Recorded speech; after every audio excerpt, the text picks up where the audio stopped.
Welcome to the Deep Dive.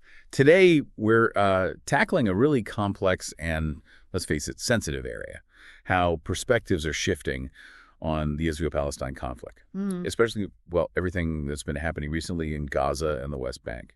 Yeah, it's a huge topic, and we've pulled together quite a range of material to try and get our heads around it. We've got transcripts, from a UK member of parliament talking about his changing views. Right. We've got analysis from European Conservative looking at things like de-radicalization parallels. Then there's stuff from the Maple on Canadian politics, articles from Tech News, some research from the Chicago Council on Global Affairs on U.S. opinions. Oh, quite a mix. It is. Even a Reddit thread discussing, how hard it is to find neutral news on this, plus written evidence from conservative friends of Israel and various news reports giving different angles. Okay, so our mission here really is to cut through some of that noise.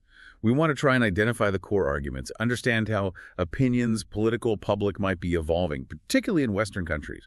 And look at the strategies being proposed for the future. Exactly. The aim is to give you the essential insights without getting totally bogged down in every single detail, and, crucially, without taking sides. It's just too divisive for that. Agreed.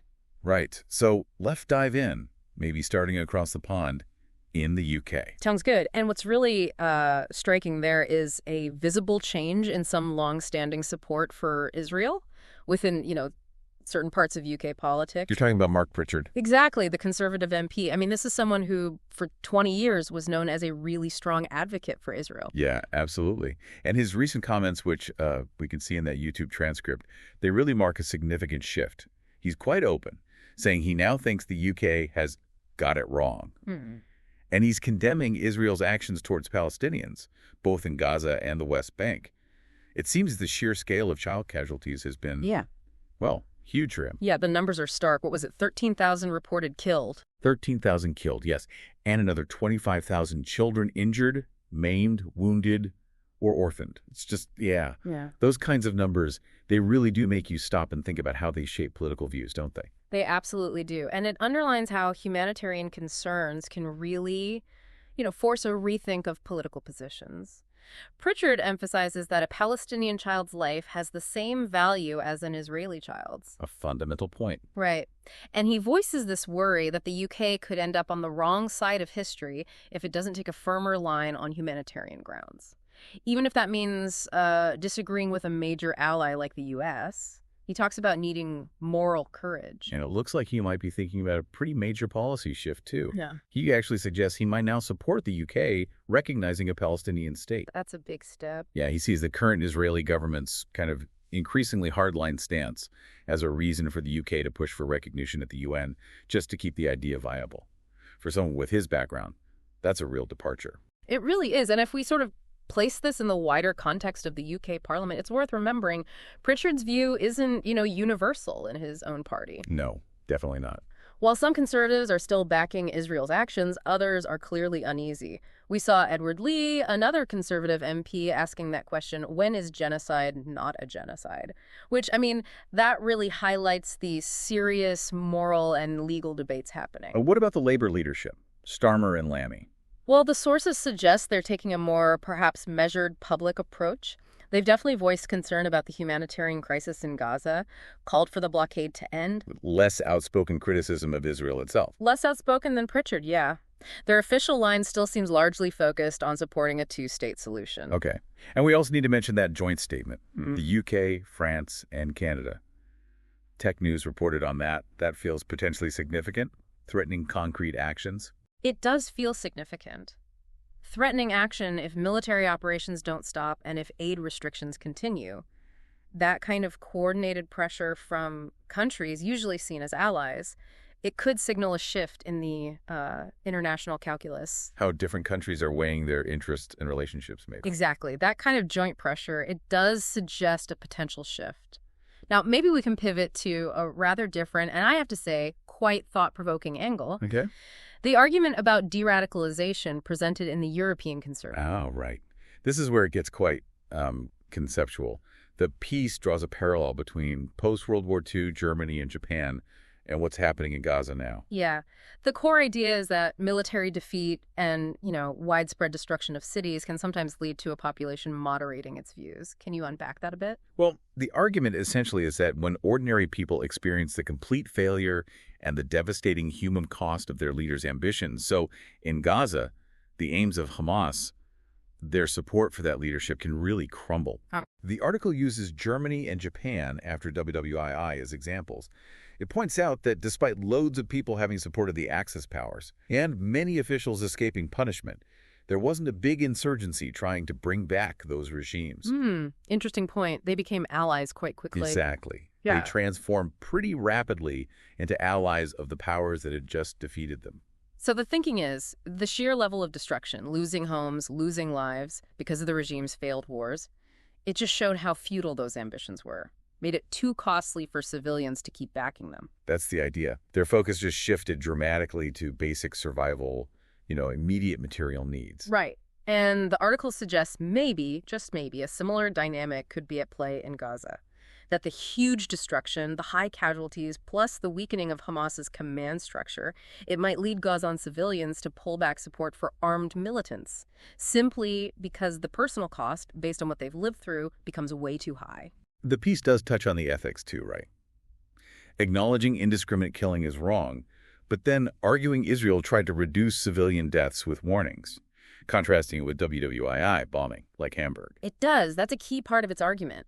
It suggests the tragic civilian deaths aren't mainly from intentional targeting, but are a consequence of this intense urban warfare needed for regime change.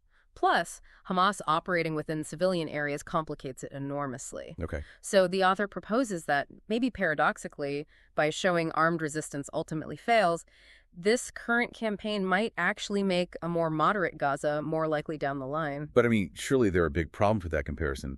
Post-war Germany and Japan, they had different societal structures, right? Maybe some history of more moderate governance to fall back on. That doesn't seem quite the case in Gaza. That's a really crucial counterpoint.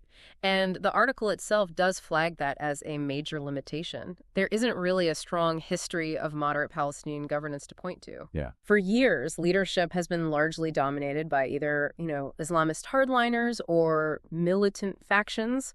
So making that transition to something stable and moderate after this conflict, that's going to be incredibly complex. It needs more than just military action. It needs long-term political, social solutions. Absolutely. Okay, let's shift focus again. Over to Canada now, and the political scene there. The Maple article outlines quite a clear difference between the main parties. It really does. It highlights this divergence between the current Liberal government, which seems to be showing signs of, let's say, more qualified support for Israel. Like voting for that non-binding motion on arms exports. Exactly. And then you contrast that with the Conservative leader, Pierre Poilievre. His stance is very firm, very unwavering, very pro-Israel. Poilievre's position does seem particularly strong. The article notes his immediate, unconditional support right after October 7th. Yes, blaming Hamas entirely. And repeating some pretty debated pro-Israel talking points, like saying Gaza wasn't occupied before October 7th, or that Iran is effectively occupying Gaza through Hamas. Yeah, those are definitely contested points. And what's really interesting to think about is how Canadian foreign policy might change if Poilievre's Conservatives win the next election, which, current polls suggest is a real possibility. A return to the Harper era, potentially. The article draws that parallel. Stephen Harper had a very staunchly pro-Israel stance. So you might see things like aid cuts to the Palestinian Authority again, or consistently opposing UN resolutions critical of Israel. And this harder line, it has support within Canada. The Center for Israel and Jewish Affairs, CIJA. Yes, the article mentions CIJ welcomes Poilievre's approach, so definitely support there.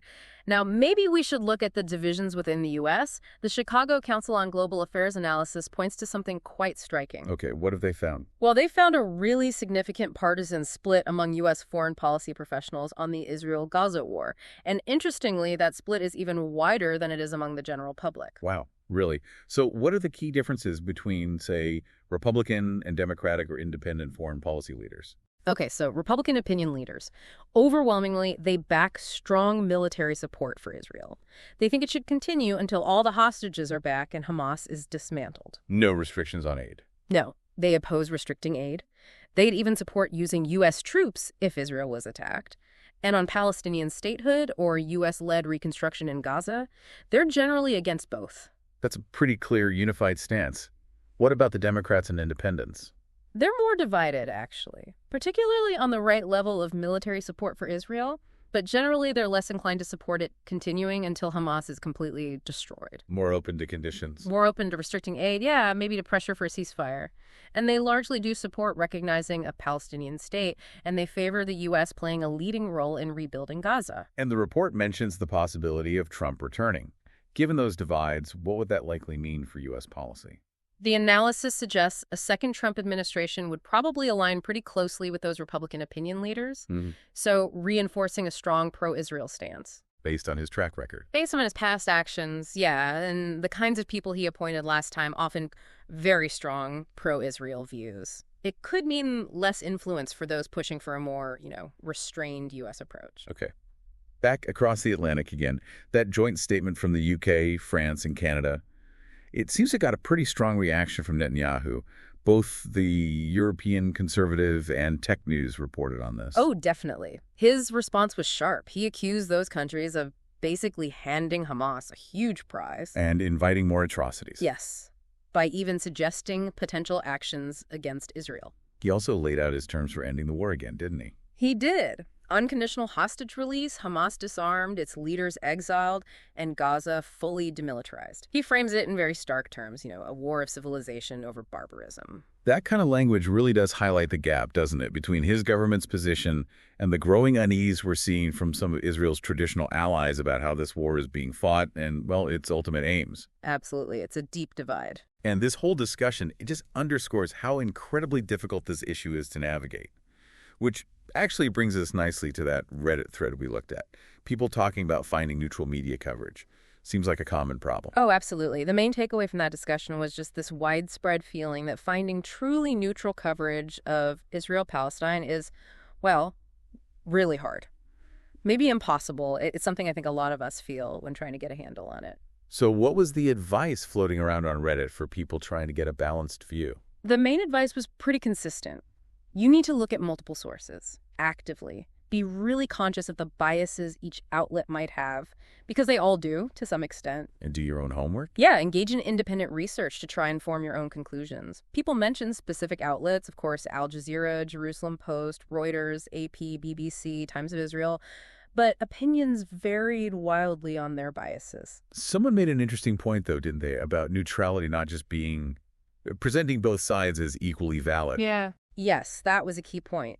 That sometimes honesty and accuracy in reporting might mean not giving equal weight if one side's claims are, less factual or morally questionable. The emphasis was on truthful reporting. Right. And the discussion also brought up tools like ground news, things that let you compare how different outlets are covering the exact same story, which can be useful for spotting those biases or maybe blind spots. Okay, good tip. Finally, we should touch on the perspective from Conservative Friends of Israel, from their written evidence to the UK Parliament. Right. Their core aims are pretty straightforward. Strengthen the UK-Israel relationship and promote conservatism in the UK. They definitely see Israel as a key strategic ally for Britain. And they have a pretty clear view on why peace has been so elusive, focusing quite a bit on the Palestinian Authority. They do. Their argument is that certain PA actions, what they describe as promoting violence, anti-Semitism, are major roadblocks to peace. So they call for unwavering UK support for Israel's fight against Hamas. And specific UK government actions. Yeah, they want the UK to officially ban the IRGC, Iran's Revolutionary Guard Corps, and to really lean into the Abraham Accords, those normalization deals between Israel and some Arab states. What about Palestinian statehood? What's their take? They believe statehood should only come after a final deal is reached through direct talks between Israelis and Palestinians. They're against any unilateral recognition beforehand. And they're also very concerned about the PA's payments to people involved in terrorism, the so-called pay-for-slay policy. They want UK aid to the PA to be conditional on ending those payments and reforming the Palestinian school curriculum. So they see the Abraham Accords as the better route. They seem to. They see it as a more promising path to peace and think the UK should be actively encouraging the PA to get on board with those agreements. Okay. So let's try and recap this deep dive. We've definitely seen a really wide range of views on this incredibly complex situation. Yeah, quite the spectrum. We've seen a longtime Israel supporter in the UK changing his tune because of the humanitarian cost in Gaza. We've looked at that, well, challenging argument that intense military action could maybe lead to de-radicalization. Right, and the stark political divisions in places like Canada and the US over how to even approach the conflict. And underlying it all, that real difficulty people have just finding information they feel they can trust, it really underscores how sensitive and multifaceted this all is. It really does. And I think this deep dive shows that even when you have a lot of information, understanding the values, the different priorities driving all these perspectives, that's absolutely crucial for you, the listener, to form your own informed opinion. Absolutely. And maybe on that note, here's a final thought for you to ponder. We've heard all these different takes on justice, on security, on the best path to peace. So thinking about all that, what single factor do you believe is the most critical for achieving a lasting resolution in this conflict? And maybe more importantly, why do you think that factor is so often such a major point of contention?